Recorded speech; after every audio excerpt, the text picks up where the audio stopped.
شاهکاری‌های ادبیات جهان، بهترین نمونه‌های نظم و نثر جهان. شاهکاری‌های ادبیات جهان، نیروبخش معرفت، شکوفایی شعور و پرتوافشانی فروغ فضل و حکمت در خانه دل شما. از ارمغان معنوی شاهکاری‌های ادبیات جهان بهره‌مند شوید. شاهکاری‌های ادبیات جهان از رادیوی فرهنگ.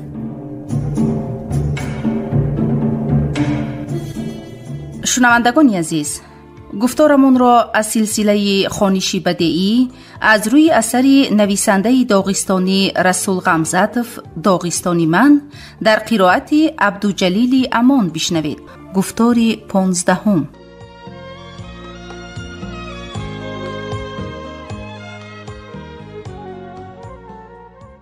آیا چوبچه های سفته تماکوی تو را با این چیز برابر کردن ممکن است؟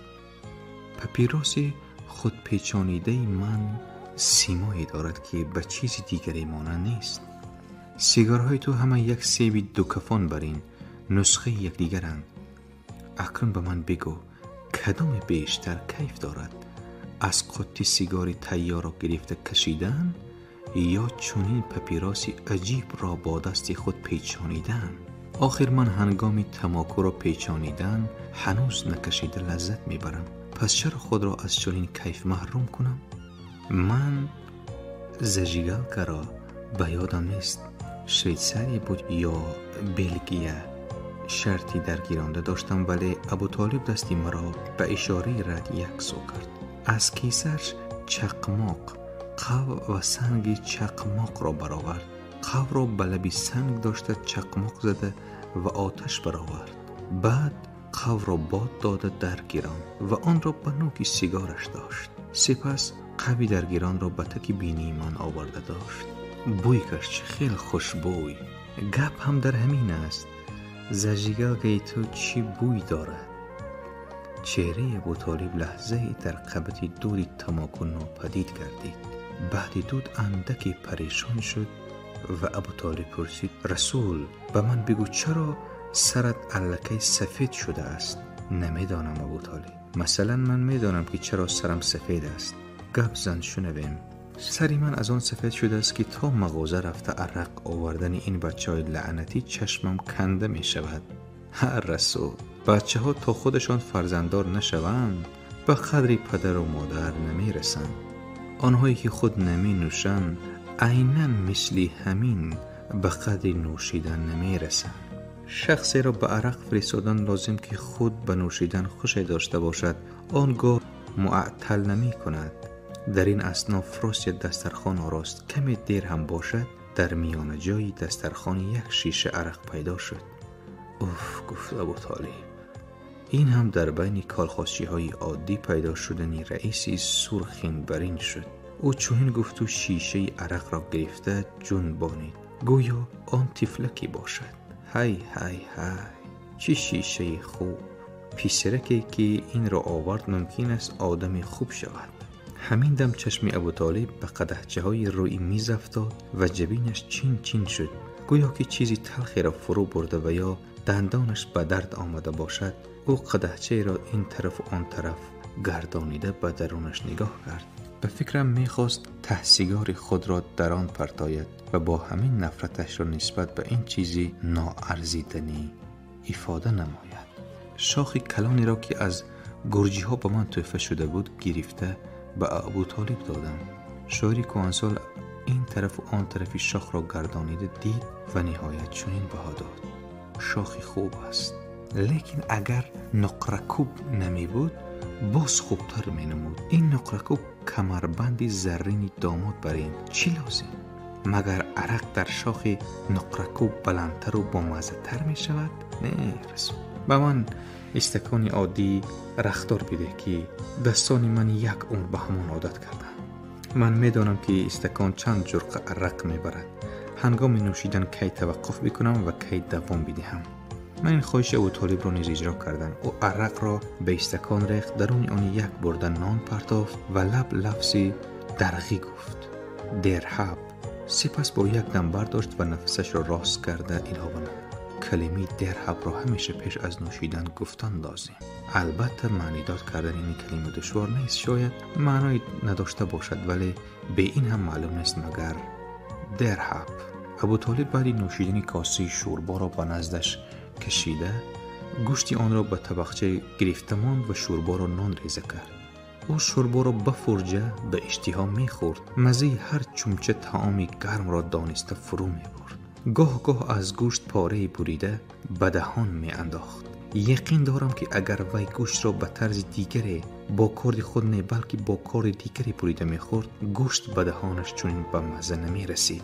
شوربای گوشت را تمام کرده، ابوطالب نانریزه ها روی دسترخوان را اغون داشته به دهان پرداخت. بعد جرعه دیگری از عرق نوشیده بروتش را یک تافته ماند. اکنون چای من باز تماکو. رسول به من بگو پاپیروس از دیگر چیزها چی فرق دارد؟ نمیدانم. هر چیزی را که میکشی یا زیده دراز میشود، اما پاپیروس برعکس کوتاه. این را گفت و از معمای ساده خود ضعف کرده خندید.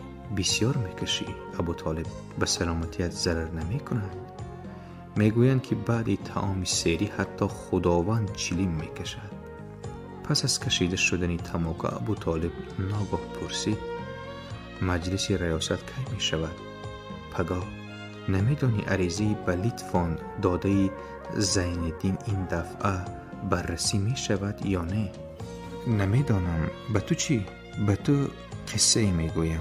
در آوان نورسی هم گوساله‌بانی میکردم. گوساله هایم یوش بودن. من در آفتابک برای سبزه با حضور دراز کشیده میخوابیدم. گوساله ها در اطراف چریده میگشتند. همه خرسند بود، من هم، گوساله ها هم، صاحب گوساله ها هم. ثانی حادثه روی داد. یک گوساله چالاک راه غله‌زار را دیده ماند. از پسی آن گوساله های دیگر هم عادت کردند. زندگی آرامانه من با همین تمام شد. گوساله ها را نتوانستم که ترک عادتی غله‌زار کنم و مجبور شدم از پیششان یک قدم دور نروم. لیتوان هم برای شاعران ما چنین شد. تا بوی لیتوان را فهمیدن آرامانه زندگی میکردن. کتاب نوشته میگشتن. نمیدانم کدامی از آنها اول بوی آن را فهمید، لیکن حالا همه اشان به غله‌زار دویدن گوساله های من برین به لیتوان عادت کرده اند. آنها بیشتر غم لیتوان را میخورند نه غم شعر را. پگاهی اصحاب خسته شعر نه بلکه هر خیل عریضه های یاری پولی می نویسند. من هم یک عریضه نوشتنی شما آن را در ریاست بررسی بکنید. درباره چی ابوطالب؟ چی احتیاج داری؟ تو میدانی که بدنی مرا هنوز یگان دختر ندیده است، لیکن اکنون نیت کردم که به سنتاری یک راه خط گیرم. با دل پر گفته میتوانی که راه خط در کیسه، اما از اتفاق نویسندگان دیده به شورای عالی داغستان مراجعت کردنت بهتر نیست؟ آخر تو عضو پرزیدیوم شورای عالی، سنتاری حکومتی از سنتاری نویسنده بهتر است. ابوطالب سر جنبانیده زبانش را چخ کنانید. این چخ او معنی‌های گوناگون را ifade کردنش ممکن بود. هم خرسندی، هم خفگی، هم تحیر، هم مثل حاضر نارضایی را. نه رسول. اول اینکه مرا به شورای عالی موقتا انتخاب کردن، نویسندگی من یک عمری است. دوم اینکه در این سنتاری هم در ویش هم کمبودی یافت می شود. اکنون بگو کدام شما را سرزنش کردن موافق تر است؟ توی و حپلایف را یا خود شورای عالی را؟ این طور باشد عریضه نویس پگاه دیده می برایی. عریضه را با من میرزا نوشته می دهد. خودم هیچگاه ننوشتم، لیکن شما راه خط را تیار کرده مانید. گویان ابوطالب از جا برخاست و آماده رفتن شد.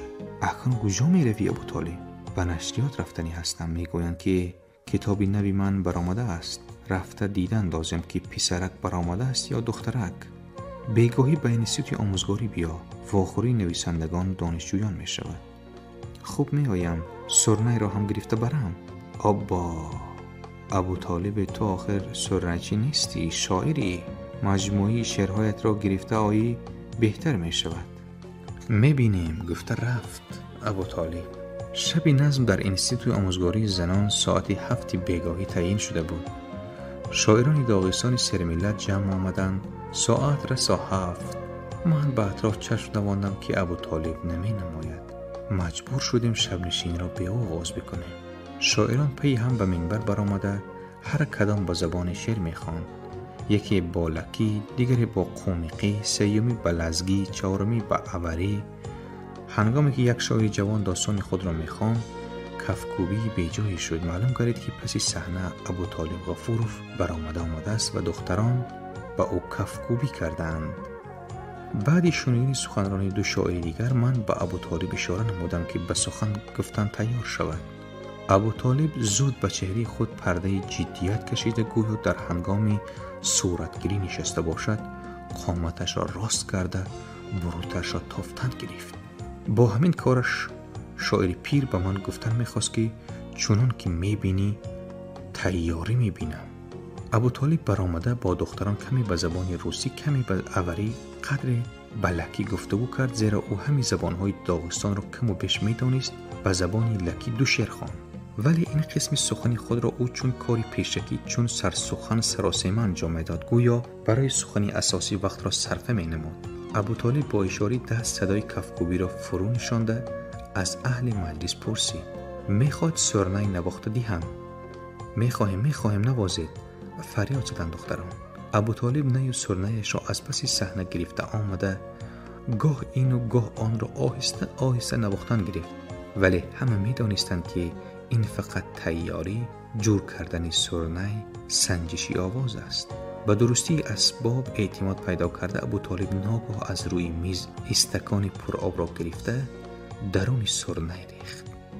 پیش از آن که خودت آب خوری، اول اسبت را آب ده میگویند مردم کوهستان.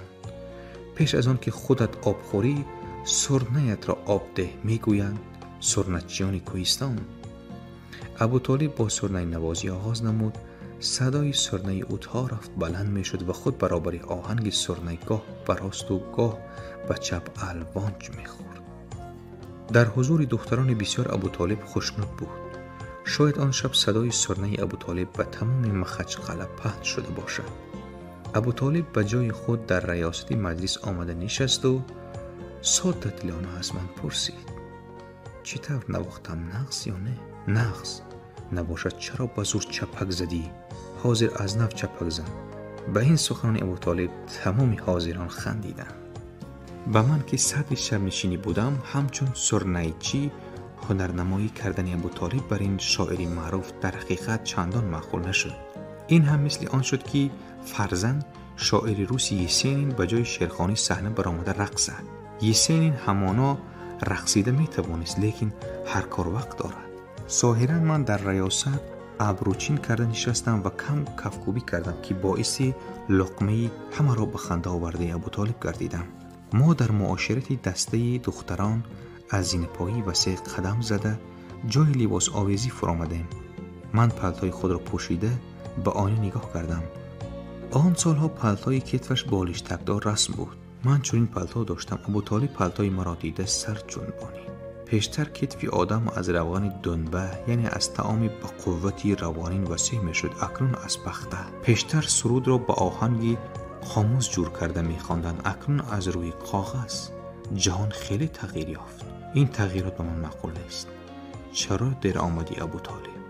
من تیار شده اکنون از خانه برآمدنی بودم که ناخواست از تئاتر اور یک هنرپیشه دویده آمد. با تئاتر اور تو چی لازم شده ای؟ میدانی در نمایشنامه‌شان صحنه توی بوده است. حاضر یگان نمایش به توی نمی شود. سرنای نوازشان کسل شده است. به سرنای نواز چه خیلی توی می شود؟ برای همین مرا جیغ زدند که سرنای نوازم. فقط 10 دقیقه. لیکن تا به تئاتر رسیدیم، تا توی سر شد که وقتم گذشت. من با آنها 2 آهنگ نواختم که تماشابینان نمایش را فراموش کرده، گوش و هوششان فقط به من شد. اگر تمام شب سرنای می نواختم، آنها گوش کرده می نشستند. اگر من به جای شاعری مشهور و عضو پرزیدیم شورای عالی جمهوری ابوطالب غفورov می شدم، رفته سرنای نوازی نمی کردم.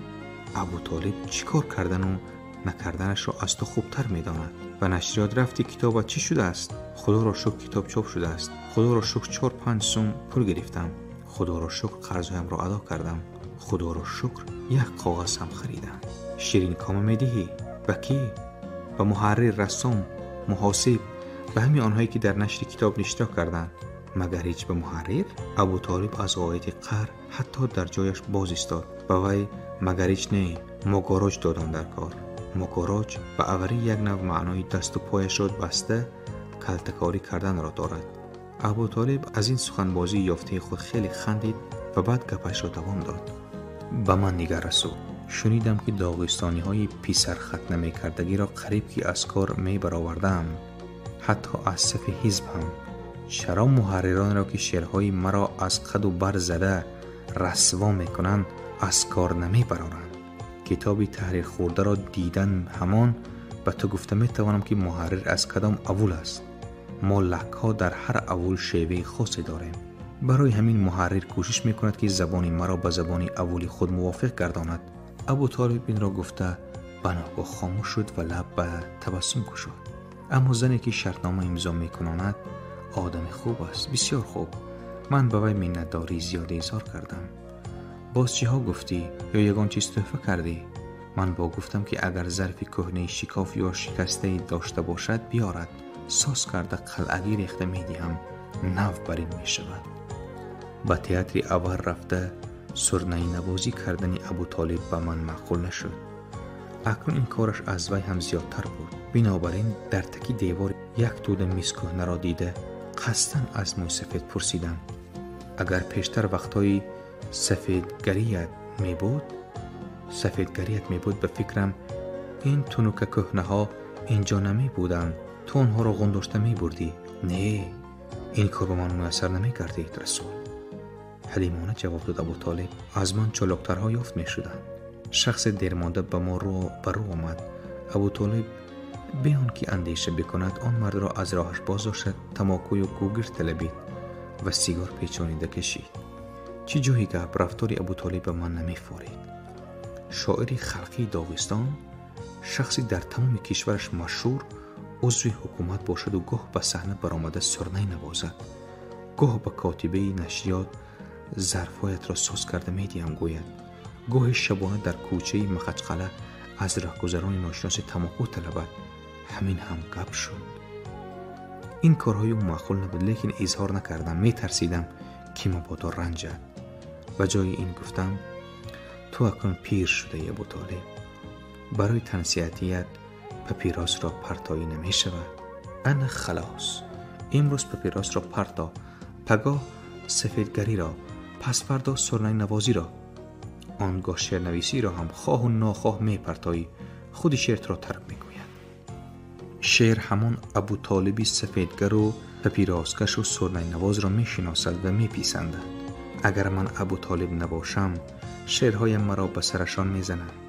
من ابوطالب غفورف هستم، نه رسول غمزه که پپیراس کشیدن نمی خواهد، سفیدگری را نمی تواند، لیکن از عهده راهبری اتفاق نویسندگان می براید.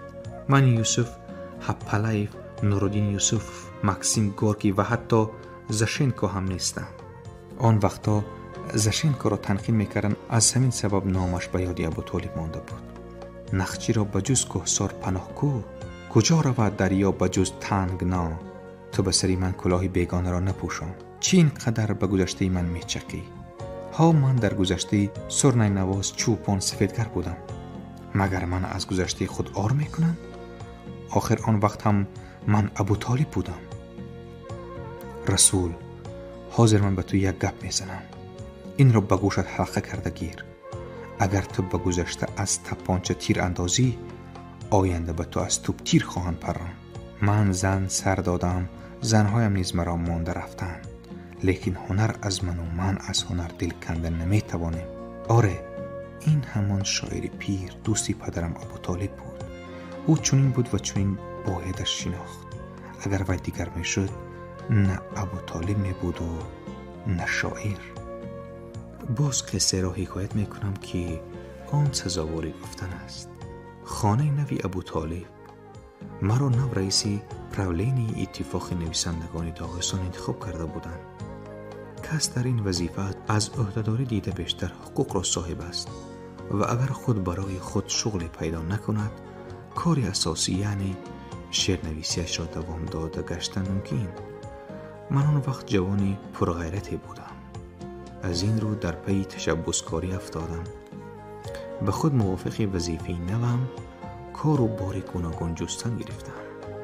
به فکرم آدمان پایداری عمارت خود را سنجیدنی باشد، اولا بالار، ستون و متکاهای خانه‌اش را از نظر می گذراند. من با اطراف نظر کرده دیدم از 4 ارکان اتفاق نویسندگان داغستان این 4 نفر شاعر خلقی 4 ملتی داغستانند: لزگی، طاهری، خریوگی، قمیج، علی قاضیف، اور، زاهد حاجیف و لک ابوطالب غفوروف. چون این را درک نمودم تدبیری اندیشیدم. به فکر آمدم که اگر این پیران روزگار دیده با حکومت داغستان ملاقات بکنند کار خوبی می شود. شاعران به حکومت از احتیاجات خود عرض می کنند، حکومت به شاعران ملاحظه و خواهش‌های خود را اظهار می نماید. اینک ما در صحبت کاتب حزب ولایت عبدالرحمن دانیالوف صحبتمان آزادانه صمیمی در سر یک پیاله چای است. شاعران من خرسندی سرهاشون به آسمان رسیده. رئیس نوی اتفاقمان رسول غمزتوف چی آدمی خوب است گویان با یک آواز تعریف میکنم. رفیق دانیالوف را حضور شاعران خلقی خوش است و در دل رسول را تعریف میکند، ولی من همین این گپا را شنیده و خود را به نادانی زده نشستم. درباره داغستان از زندگی شعر و شاعری سخن میرانیم. نهایت کاتب حزب ولایت گفت که هر شاعر یگان خواهش خود را بگوید. اول طاهری خریوگی سر کرد. به من بسیار علم میکند رفیق دانیالوف. همین که خنکی افتاد در کوتنها گوسفندان نابود میشوند، مگر تابستان با آن جاها آدمان بسیار فرستادن ممکن است که برای زمستان خوراک چاروا تیار کنند. رفیق دانیالوف گفتهای شاعران نوشته گرفت و پرسید دیگر التماس نیست؟ علاجش نیست که به کلخوز ما دهه خریوگ یک افتماشین داده شود. سخن به قاضی علیف گذشت. قاضی دهانش را گشاده به همین ما از جمله به کاتب دندانهای پیری دردمند خود را نشان داد. آیا ممکن نیست که به من دندانهای نوی خوب بشینانند؟ آخر چیزی را خواهیده نمیتوانم. با آدم بیدندان سرودخوانی هم نمی شود. وقتی شعرخوانی شف گفته گپ میزند کس. قاضی را گفت و خودی همان دم در عمل اثبات نمود که بیدندان این کار دشوار است. او شعری برای رئیس کامیجرایی شهری خسابیورد بخشیدی خود را خواند. مضمون شعر این بود که شاعری پیر برای گرم کردن خانه خود از رئیس انگشت میپرسید. خیر بعد چی شد انگشت دادم؟ پرسید دانیالوف. کار پارسال این طرف کشال است. کاتب باز در کاغذ قید کرد و ما به شنیدن عرض زاهد خاجیف آماده شدیم. جوانان در کنسرت به جای سرودخوانی فریاد میکشند. با فریاد و شوقان خود سرودهای خوبی خلقی را ویران میکنند. اما سرودهای نو همین خیلند که حافظان آنها را به اختیار فریاد زده میخوانند. پیش این را گرفتن در کار. از رادیو سرودهای عشقی را از حد زیاد میخوانند. بعضی‌ها حتی در وصف هور و غلمان سرودها میگویند. رفیق دانیالوف به آنها بگوید که هر دو غلمان را نه، بلکه پیشقدمان خواجگی قشلاق را وصف کنند. حاجی سخنش به تون رسانیده سوی من تاب خورد با آهسته گفت غیر از این دین شاه تمانوف و سلیمانوف در رستوران وینا نوشیدند و نویسندگان شراب نوشی را منع کردند لازم. من در این خصوص به نظر علاهیده می‌درایم. نوبت به ابوطالب رسید. عزیزم عبدالرحمن رو آورد ابوطالب و کاتب یکم زوجه آخرین من برایم پسر تولد کرد. زوجه آخرین گفتنتان چی معنی دارد؟ من بسیار زن گرفتم، آخر چیکار کنم؟ صورت من در روزنامه‌ها چاپ می شود که درباره من رادیو گپ میزند. مرا با آوازی بلند شاعری خلقی داغستان وکیل آردندار میگویند. زنهای زود باور به این دام افتاده فریب میخورند. آنها گمان میکنند که چنین شخصی مشهور قصد دارد صندوق مال و ورق پول دارد. با همین عقیده به من میرسند. بعد میبینند که ابوطالب بیچاره در تهخانه استقامت میکند. اینجا با آنها نمیفارد و مرا پرتافته میروند. انا برای همین من یک چند بار زن گرفتم. ها عزیزم عبدالرحمن، سرودهای من مثل کاکولی ها پر و بال کشاده به آسمان پرواز میکنند. ولی من در این تهخانه فرسوده سرودهای دلنشینی آفریده به فضای زندگی پرواز میدهم. انا اکنون زری نوام که برایم پسر تولد کرده است. اگر خانه نوی خوبی نگیری برآمده میروم گویان تهدید میکند. وی گفته‌اش را میکند، طفل را میبرد دارد و میرود. های عبدالرحمن، وی هنوز نرفته، دلم میسوزد. خانه مرا ویران نکن. منزلی بیده که با آتشدانش دیگم را آویزم. سنم از 70 گذشت. عرابه من اکنون بالان پایان به نشیبی فرامدن دارد. غیر از این اگر به من خانه دهی تو را به مهمانی تکلیف میکنم. از میان 1 هفته نگذشته ابوطالب آردری خانه را گرفت. خدا حافظ در خانه خرمی بخش. ابوطالب ما با منزلی 3 خانگی با اشانه سیم بینای نوی که در کوچه پوشکین واقع گشته است کوچید. روز ابوطالب را در کوچه دیدم. مرا دیده خود را چنین وانمود ساخت که گویا در آهن توده چیزی میجسته باشد. السلام علیکم. ابوطالب در منزل نو زندگی چطور؟ خانه معقول است؟ ها، چند روز باز زنگوله میجویم که به تک دری خانه‌ام آویزم و با صدای آن تو غمزت صدگی را به مهمانی خانم. تریزم را سوی بحر 3 مراتبه کشاده سرنی نواختم که شاید آوازش را شنیده بیایی، اما کار به زنگوله کلان نمی شدگی برید. روم جستجو بکنم.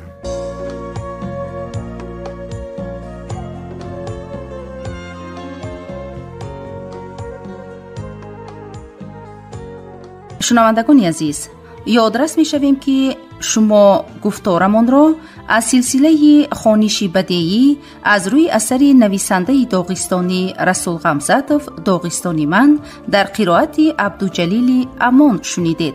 کارگردان موجیگول یوسفووا. پایان گفتار 15.